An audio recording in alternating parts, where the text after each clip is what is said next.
just wanted to start with welcoming back Katie Mellon. She's a member of our team and has been off for a little while, and so we're just really happy to have her back working with us. And so you'll be seeing more of her now with it.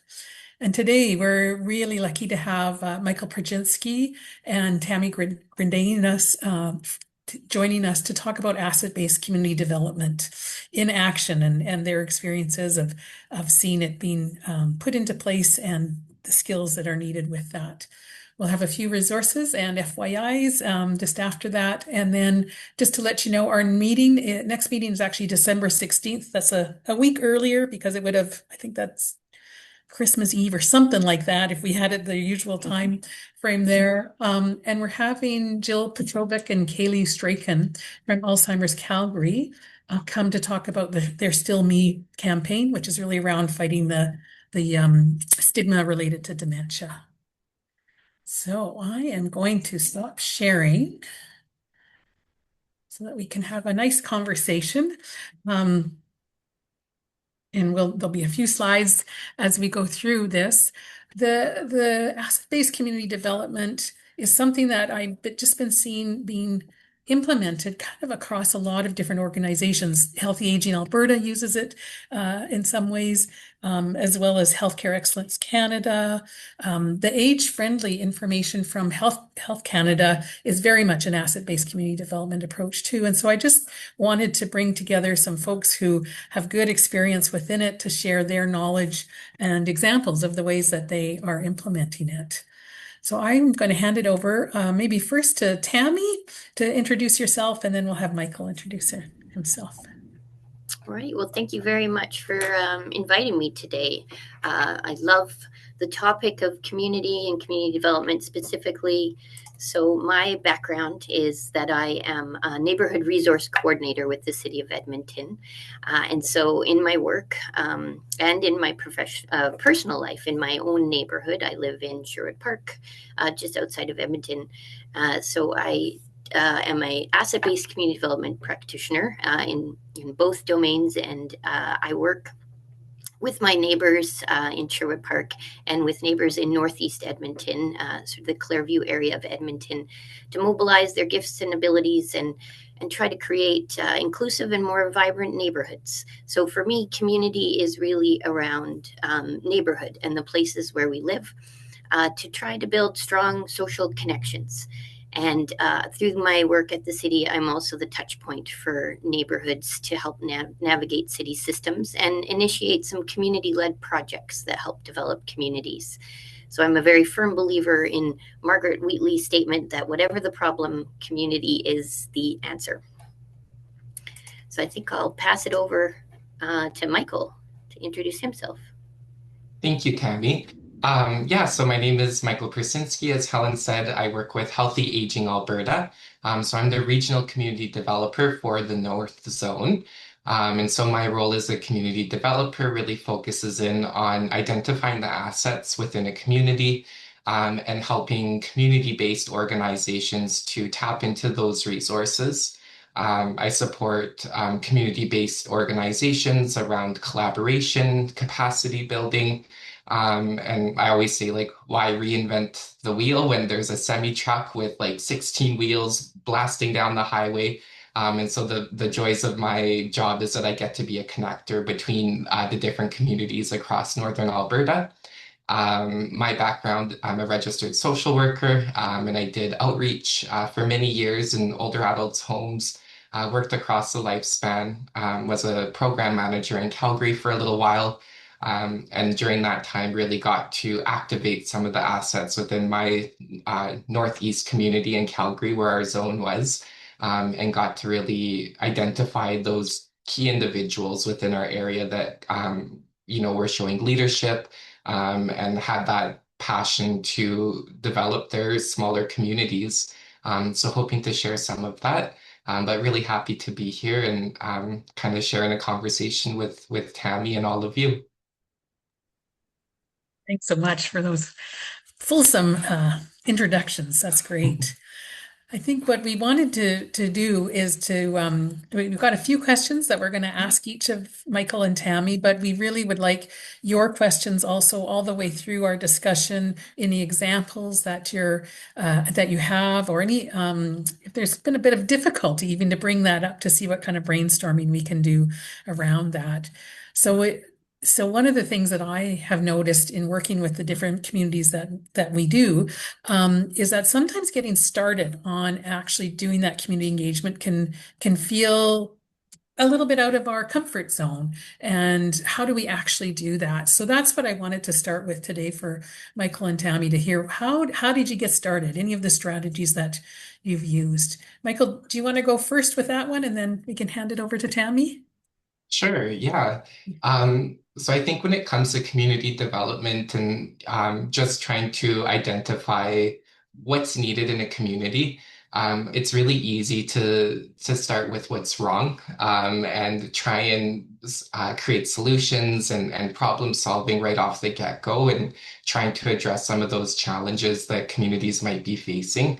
Um, but I do find it's a bit more inspiring to start with what's strong versus what's wrong, which is kind of I think Cormac Russell kind of had tagged that, starting with what's strong, not what's wrong.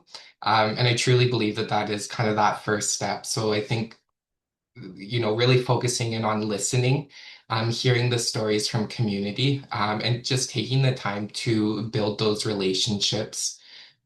So different things like listening campaigns, where if you are in an environment where people are coming, whether it's a seniors expo for seniors week, just having a sheet of paper on your table and asking, what do you love about your community, or like what makes you stay in this community? And then folks like do enjoy to talk about what's going really well. And so I think that's a big piece of it is really entering into that space of discovery, and not be so caught up on the solution. Um, I think too, it's really once you have kind of sat in that space of discovery and listening, opening space for storytelling, then you can start to kind of do some asset mapping, and whether that's more formalized, bringing many groups together, or if it's just kind of for yourself, just taking note of what people are saying. We're all very involved in the communities that we work and live in.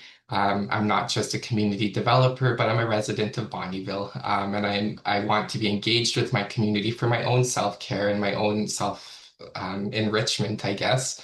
And so really seeing yourself as a resident of the community, as an active participant within your community, because you yourself you are an asset in your community.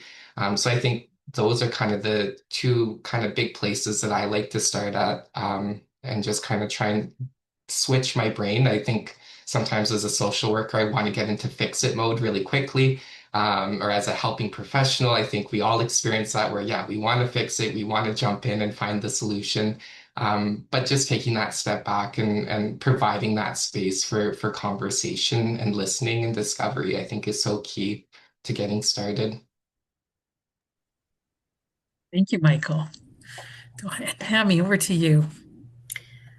Yeah, I'm going to echo a lot of what Michael said. I think for me, step one, and I'll just share my screen. Not that I have particular slides, but just some of my inspiration. I'll show you some pictures and some stories. I think to get started, the first is to determine your why. And not just your why, but as Michael said, the why of the people in your community. What do they care about enough to act upon? And so one of the inspirations for me has been Priya Parker, her book on the art of gathering.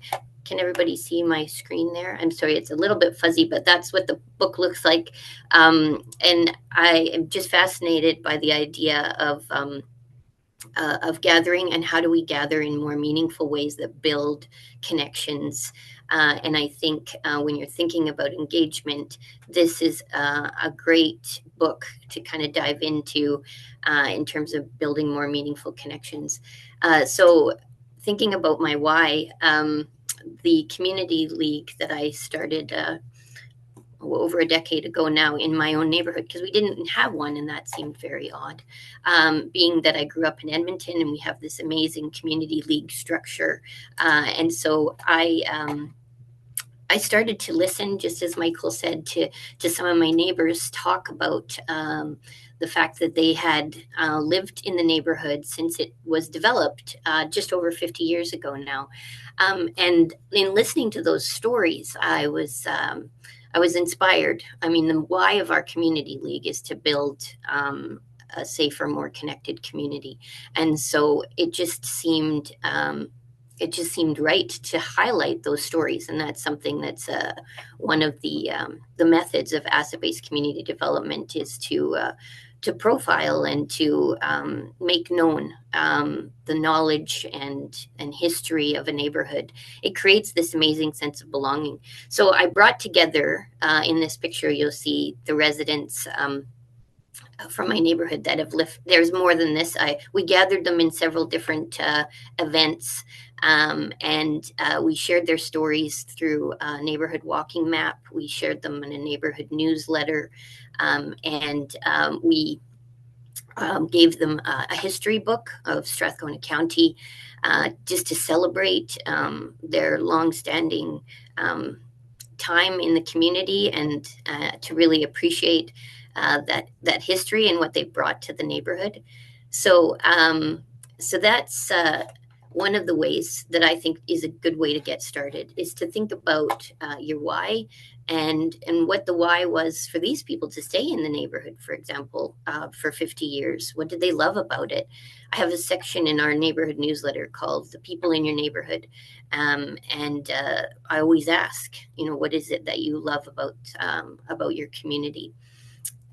So one of the other ways to get started that I think is super helpful is just to be very intentional about, when bringing people together, that I'm building the connections that are going to be weaving people together based on their shared interests. And so we use this name tag, and we have it on the City of Edmonton website, and I'll put it in the chat later, a link to it. It's just a way that when people come, instead of just name, it has also interests. And so it's this conversation starter where people are like, oh, you're interested in that, so am I, or tell me more about their interest. And I find it just opens up the door, especially for all ages, very intergenerational, this tool. So the important thing for me for getting started is connection first. Building those relationships is the best way to start. I'm a big fan of block parties being a great way to start things off. Having round tables, and activities like this, like neighbor bingo, where again, we have one on the City of Edmonton website, but you can easily create one for your own communities. It's just a great way to start conversation. And I think another way to get started is, also asking where people are from. Here's some examples of how you can map where you are in your neighborhood. Just a simple little plastic or paper cloth that you have people indicate on a map, or put a dot where they're from. It's just, again, another way to weave people together based on their common interests.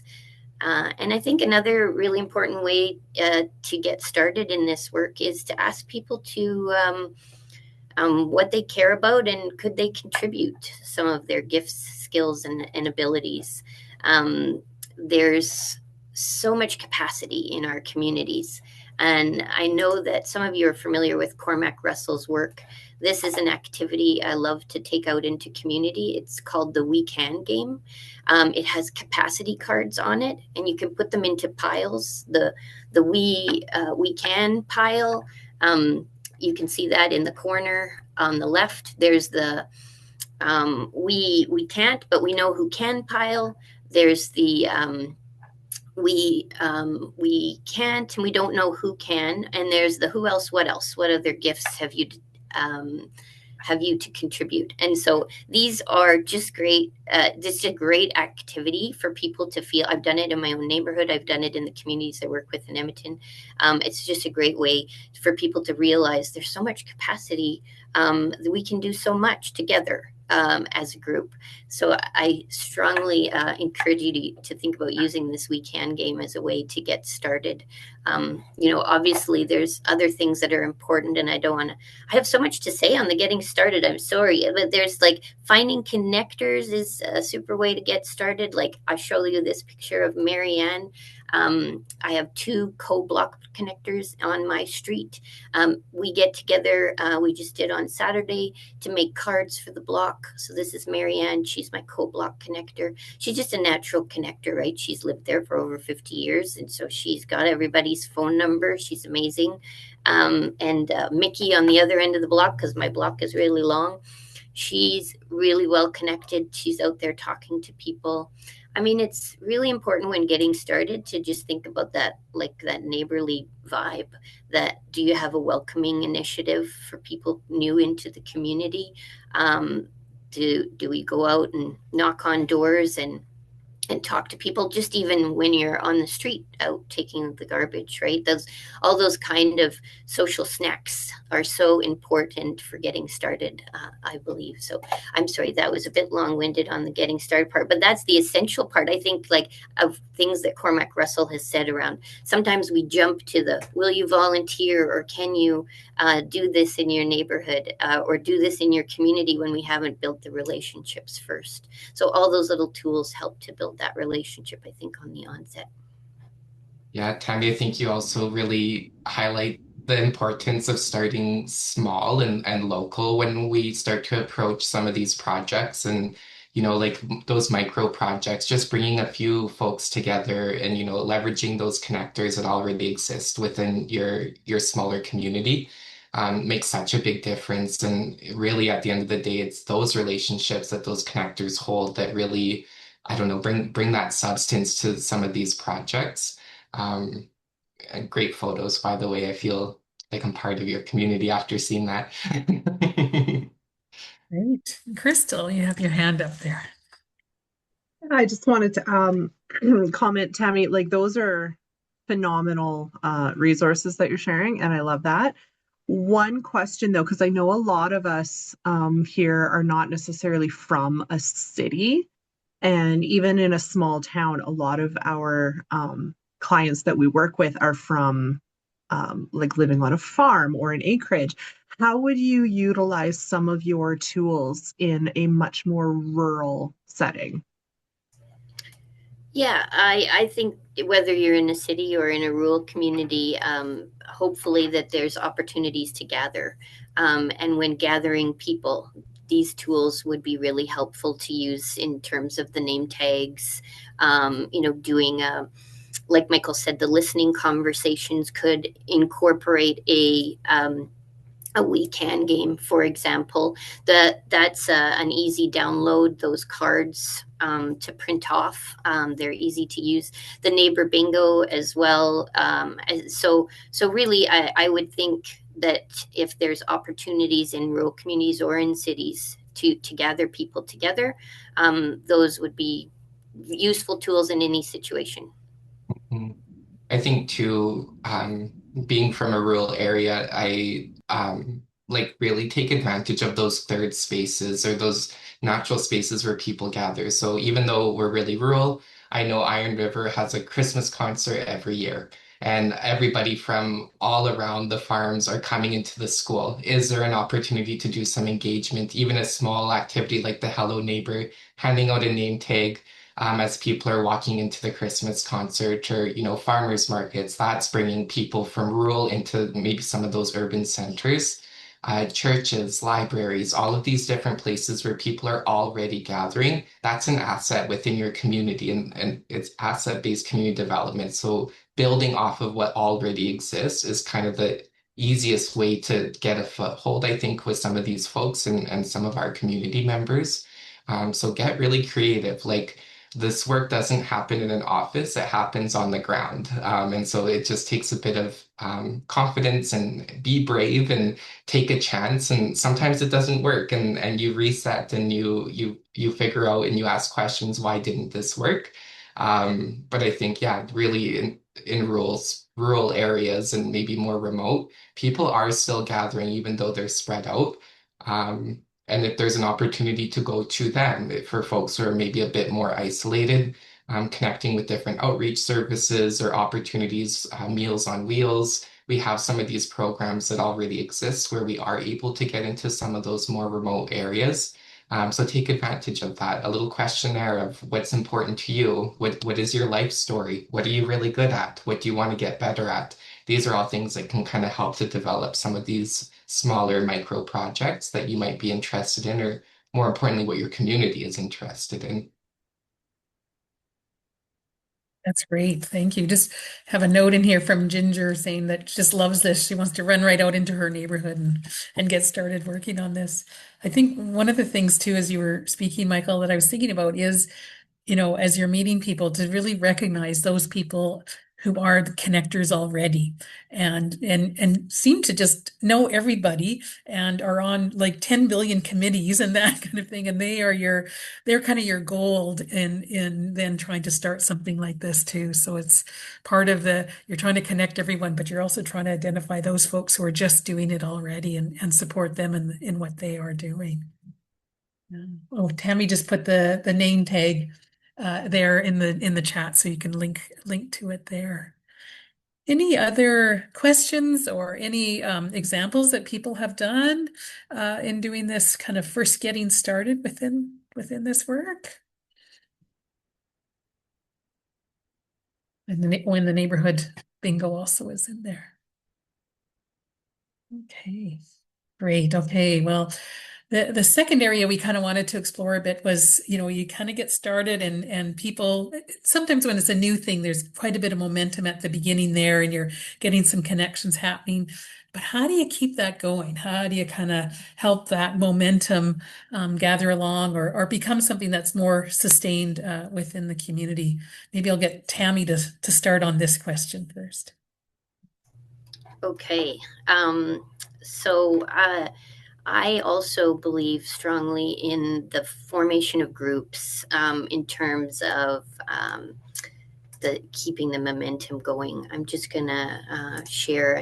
Maybe you've seen this graphic before. I think it came from Cormac Russell around the community cake, and I love this because I think of the hospitable communities. Those welcome initiatives are so great in creating hospitality, and then knowing who the people are in your community, exchanging and sharing of gifts, skills and abilities. But in there you see two ingredients are groups, and so I love to share this picture from the Bannerman Community League. This is the long-standing president of that league.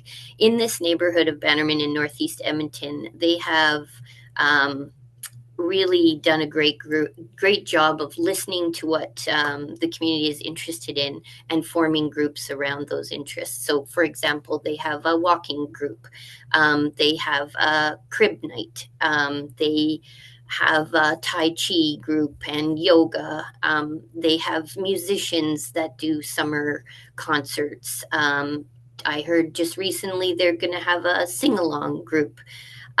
So we know that there's many assets in the community, but groups are really an essential asset. So I think to keep the momentum going, I know this is always in the back of my mind. How can I help facilitate and foster more groups to form? And so this is why it's important to keep track of what people are interested in and be able to put them together when it makes sense to do so. So using technology to do that, whether it's some kind of a database or some kind of Excel spreadsheet. I have this at home, my home office. I have a little poker with the little pads of paper that every time I meet somebody and learn something new about them, I put it on there so I don't forget who I met and something interesting about them. I think other ways to keep the momentum going is to really focus on communication and how we're communicating with people. so many times I hear of people, focusing on social media, which, yep, is important, but not everybody's on social media. It's not the most accessible. So thinking about other ways to communicate. And when my neighborhood started, we wanted to be environmentally friendly. So we were going to do an electronic newsletter, but really we're not reaching everybody. So we do an electronic one now and a paper one that goes right to people's door annually. And then also use different platforms, right? Not everybody's on Facebook, but some are on Instagram, right? So, and going door to door, those face to face is the best out of all of them. So, thinking about how we communicate ongoing is really important to keep the momentum going. And also, there's lots of resources that we can leverage to help do this work. In the city of Edmonton, we have grant programs, and you may have access to some of those as well to help foster those gatherings and connections that need to happen. So, yeah, those would be my sort of top ways to keep the momentum going. Ask a question, Tammy, just as you were talking there. I wondered, in terms of the groups, because groups sometimes have a lifespan, and there's people that are there that are really interested, and that happens, and then things change for those people, so it starts to peter out. How do you kind of, I guess, weave, the ending of one and the growth of another, to kind of try to keep that momentum going? Any thoughts about that? Yeah, that's a great question. My colleague and I just talked about that the other day. Sometimes we grieve the loss of a group and we worry, about what that means, but I think that's okay. I think there's a natural sort of a movement of a group from doing one thing, say, to the growth of a new one.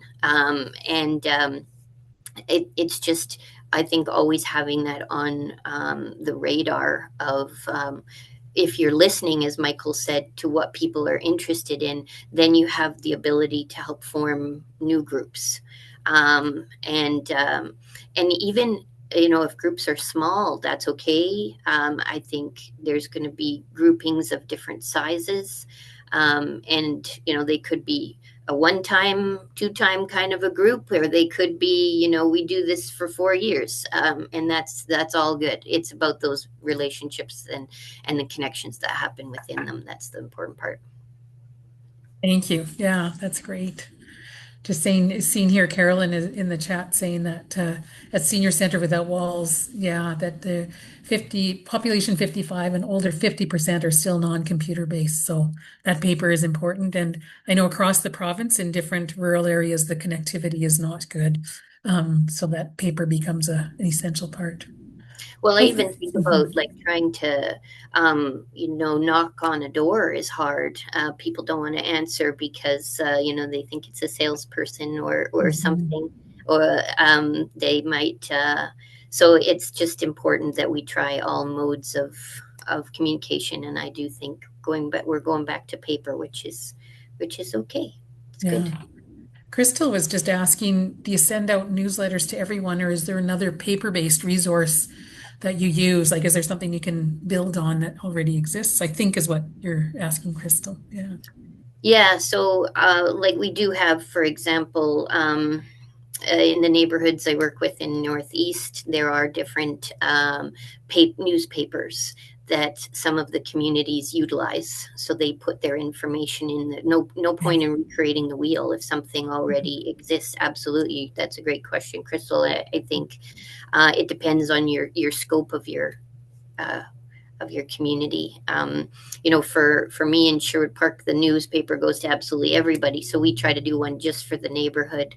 But again, even that's hard. Canada Post has changed the delivery routes, and so it goes beyond the neighborhood now. But that's okay, because now I just get a grant to get youth to go out and deliver it, and they actually form connections on the street when they do that. It's awesome. Nice. Over to you, Michael. Yeah, I love that idea of a street team, going out and handing out newsletters. I was part of a community association. Unfortunately, Bonnyville doesn't have formal community associations. But in my time in Calgary, I think when I sat on the Spruce Cliff Community Association, that was a big part of our outreach was, and like, that storytelling piece to keep momentum going, taking lots of photos at these events, whether there was 3 people or 300 people who came. And then we would collage it all together and it would be on the back of our quarterly newsletter. Check your bylaws, but we were able to drop those into people's mailboxes because it wasn't considered junk mail. It was information from the community. And we did notice a big uptick and emails coming in to say, oh my goodness, I didn't realize you were doing a winter festival. This looks like so much fun. When is your next one? So those visual cues and yeah, storytelling is so important to this work to keep the momentum going.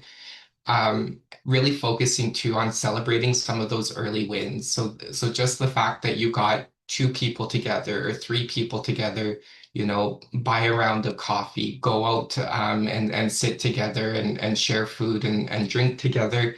And take time to celebrate when people are appreciated for the work they're doing, because a lot of this is volunteer based at the heart of it. And so ensuring that people are being recognized for their time really helps with that retention and, keeping groups alive. And I think too, a lot of us are in this room are part of organizations and we're part of maybe larger or smaller organizations, but we can really, I think, and I say the royal we, but you folks can really act as that backbone to support some of these more grassroots initiatives. And so when things are volunteer based, I think one of the biggest challenges is capacity and time. Life gets really busy, the economy is changing, you name it, and people just lose the ability to have the time to do a lot of those coordinating pieces. So if you, as an organization, if you have that capacity to support with some of those coordinating efforts, I think that helps with retention. It lifts some of the load off of your volunteers in order to stay motivated and yeah, keep that momentum going. I think as backbone organizations, it's really important that we know in our hearts that we do not own the work, that what we own is a relationship with the folks who are doing that work. And it can be really hard to let go of some of these pieces or to watch and watch them go up and down, and some things aren't going to work out, but folks need to experience that as well. That's part of that journey, and in community development is learning from one another and learning from our mistakes and learning from our wins as well. So allowing space for that to happen, but as a backbone organization to really be a facilitator of that work of reflection, I think is really, really key. Um, and like the regular gatherings too, like apart from just those early wins, but making space to come together, whether that's virtually, whether that's in person, and utilizing some of those spaces that you want to enhance your community, and go to the park and meet with your group there. Go to the library, meet with your group there, and allow people to see, you don't need a boardroom to do this work, that there's so many amazing spaces that and assets in our community that we can work off of. Yeah, so those are kind of a few thoughts around momentum. I think communication is so key though. Like people need to know what's happening in their community. Social media can be, like Tammy was saying, it's great for I think a smaller portion of folks. And as a smaller group, it's hard to get the traction on social media. You maybe have 30 or 40 followers, maybe 100 or 200 at most, which isn't a real sample of the whole community. So it only goes so far. And I know people do want to move away from print as much as possible, but there is such value in having something in your hand, something that goes on the fridge or sits on the counter, that's that reminder of the things that are happening in my community. So that ongoing communication is really it's the logs on the fire that's going to keep that fire burning. Yeah, through storytelling, whatever the avenue that might be for your group. Thank you. That's great. We do have a question in here from Aluwal saying, I'm new in my community. how best can I develop a relationship with others, realizing everybody is indoor all the time, especially as we head into some colder weather? Any suggestions there? I would recommend, so like for you to being new in a community, it's hard. We're not kids. We don't just go to the park and play tag and then we meet a friend and then life is good from there and then you keep meeting more kid friends. We're not in that space anymore. So I think it really does take a lot of courage to be new in a community. But do look at what other organizations are doing. I think libraries are the unsung heroes of community development. And there's such safe spaces for people to enter into. There's the atmosphere of learning and engagement. So do tap into your local library. That's kind of maybe one spot. And just take a look at, the calendar of events. I think, like if you're in the city, there's always an event that's happening. And there are folks leaving their house, and we are starting to see that more and more here, just in Bonnyville and some of the engagement that we do. That people do want to get out, and it may require you to maybe even just knock on a door or next time you're out in the garden or shoveling your sidewalk. Take time to talk to your neighbor and see where that takes you. So be brave, be courageous, take that first step. It's not easy to do in our adult age. However, we sometimes, I had a professor that always tell me, Michael, lean into the knife, get a little bit uncomfortable. You're always wincing away from it. I need you to dig into it. And it was some of the best advice that I think I've ever received because we grow in the uncomfortable and so does the community and so do the folks that we work with, is that we do need to challenge ourselves to think outside of the norm, and really dig into that feeling of discomfort in order to get more comfortable, if that makes sense. Yeah, yeah, I like that. We have a couple of suggestions also in the chat, dog parks from Stephanie there, and then Crystal was saying community centers of various activities. So kind of depending on what you're looking for. But yeah, and thanks for the reminder about discomfort from Carolyn there. And Marianne was saying she's taken courage from research that shows that people appreciate those micro interactions more than we think. So it does make a difference to be saying hi and just how's the weather and that little 2-second conversation. Yeah. Anything else that you wanted to add, Tammy, to that? Yeah, I do appreciate the dog park sentiment. I think sometimes we know the names of the dogs in the neighborhood more than we know the names of people. And I think that if you start small, like with the people that are closest to you, that's a great start with those small conversations, even when you just go to take out the garbage. I'm lucky in Northeast Edmonton. I and work with Jerry. He is the owner of Belmont Sobeys, and he's the one who started the slow lane so that people could have a conversation when they're getting their groceries, right? And I think there's a movement to do more of that. He's been a leader in for sure the Sobeys chain, but if there's ways to those bumping places, as Michael said, to have those conversations, I would encourage you to do that, either it's the library or the grocery store, the coffee shop. Those are great places to start. If Thank you you, have a Helen. local, oh, I'll just say quickly, like local farmers markets, like to talk to the vendors, like just because you're talking to a vendor doesn't mean you need to buy something. But like these folks are really connected to their community because they are an entrepreneur. They've made those connections. So like I've met, like I didn't know there was a pottery guild in Bonnyville, for example. But I kept going to the same lady to get little like pinch bowls and she sold jellies. I'm like, where do you do pottery in Bonnyville? She's like, I teach a course. I had no idea. It took me about a year to get onto the list. I'm finally on it. But like the connections that I've made with people that I would have never have had an interaction with, has been really phenomenal and has been such an enhancement of like my mental health and well-being. And then I get to share that with others. And like unconventionally, like in Calgary, my partner and I, we play Pokemon Go. So we're like on our phones, we're walking around the community and we're meeting other people. We do keep aware of our surroundings, but like we've met so many great people through, like, I know it sounds kind of nerdy and silly, but Pokemon Go, it's a community development tool. I truly believe because it's bringing people together with a shared interest. And so some of my closest, most dear friends in Calgary, we met on the sidewalk, like outside of a 7-Eleven catching something.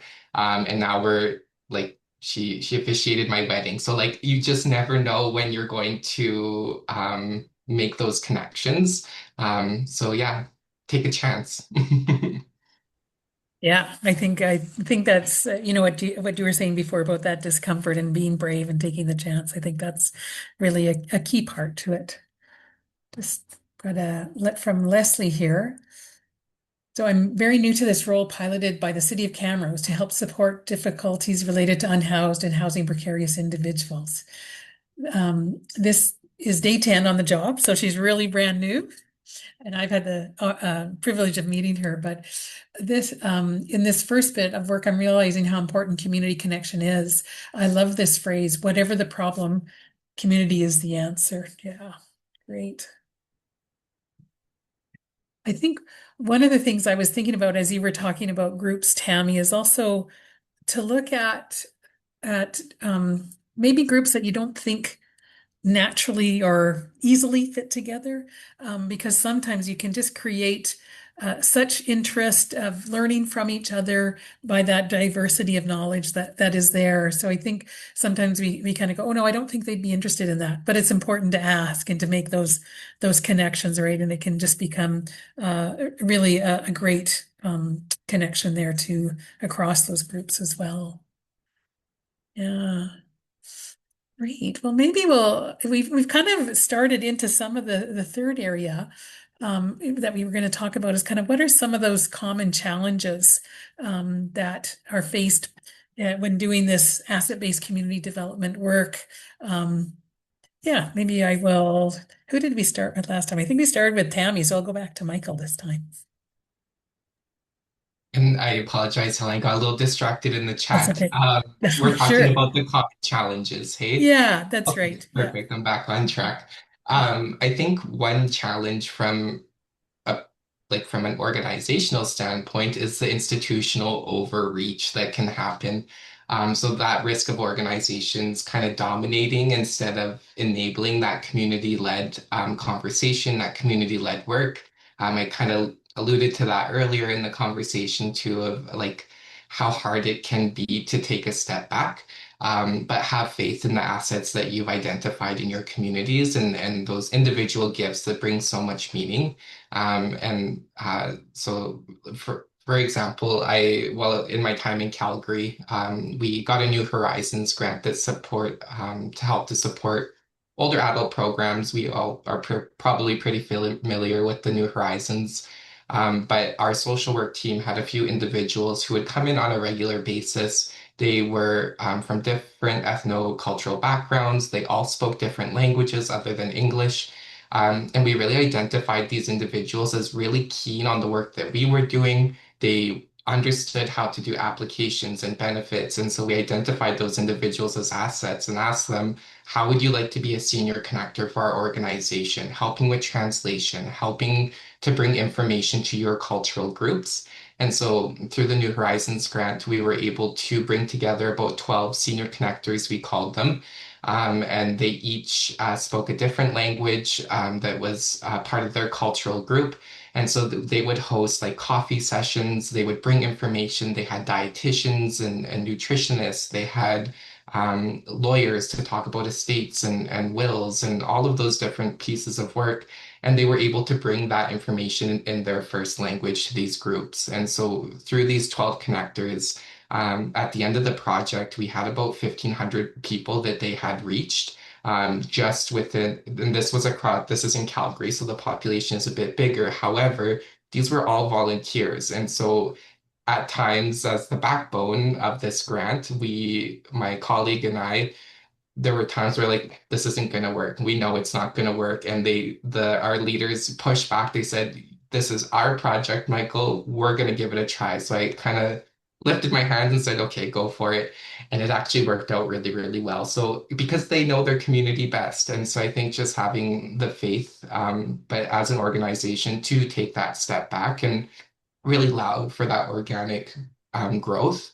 I think some of the challenges as well is the funding dependency. So, we want to do projects, we want to host a barbecue, we want to do an art activity, and finances can be really hard, especially as volunteer-based groups. There is no charity number, there is no real way to fundraise. But also, as you're doing that discovery of the assets in your community, what can you leverage from those folks? Maybe some people are a retired crafter and they have a basement full of stuff that they're trying to get rid of. And that can provide a bit of an opportunity to leverage some of that.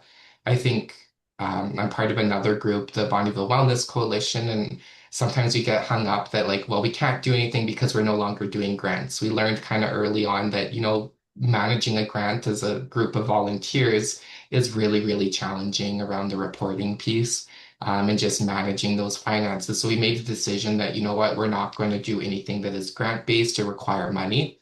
And so we've really shifted as being, a group of individuals from different organizations, and we want to volunteer. We want to leverage volunteer groups that are already happening in Bonnyville, the hospital gala, the friendship center gala, being available to those nonprofit organizations and just being visible in communities. So like money doesn't always have to be there. It helps with some of this work. But like how do we get creative and think if I had like always expect to have $0 and have that be your first approach? What can we do with the resources that we already have? I think is really important. I think other challenges maybe kind of around that like unequal participation. So some voices may dominate in some of these groups. Maybe groups can be overlooked. So thinking, I know I experienced that in Calgary with our community association. It was predominantly, white individuals with homeowners. They had money. They were able to have a bit more flexibility in their time, but we overlooked like the whole Calgary housing group of individuals, or just other people who are kind of untouched, and but in such desperate need of that community connection. And so just as a organization, as a backbone, we're also a facilitator of these conversations. We have a little bit of power to say, you know what, I love your ideas. Let's hear from others. Let's park that for now. I think it's a great idea, but let's see what other people think have on the go. And so as a bit of a coordinator or facilitator of asset-based community development, we do play a role in helping to lift all voices within those conversations and identify some of those areas where like, yeah, maybe we need to dig a little bit deeper, find somebody who's part of that community, have that in, and see where we can build from there. Very rich, Michael. Thank you. Over to you, Tammy.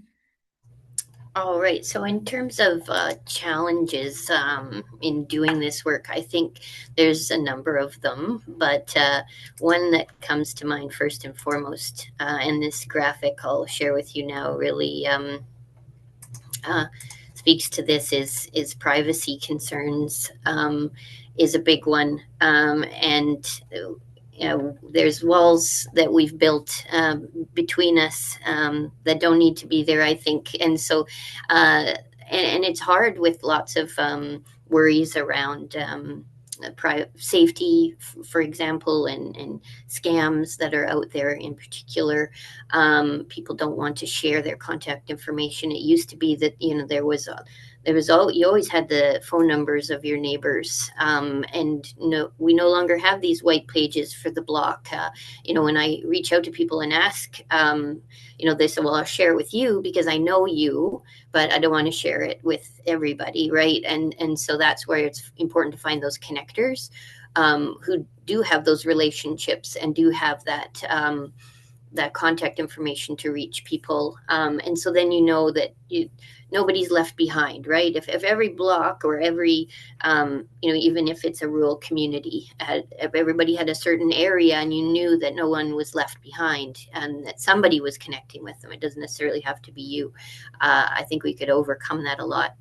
Another big challenge for me is around inclusion and accessibility, and so I've experienced this in my own work. Is, for example, I had a senior who she was going to step down from joining our group, and I couldn't understand why. I thought she was really enjoying it. She was super engaged, but she struggled with hearing everything that was being said. And so I was like, this was an aha moment for us to change it up, so that she wasn't secretary and having the stress of trying to write everything down when she couldn't hear it, right? So I think and also she would come with her paper, but then we would sit in circles around my living room, and then she didn't feel like she could write, so she would bring a clipboard, and oh my goodness, we could sit around the table. Like I need to, to listen to what some of those challenges are. I think having virtual meetings has come up.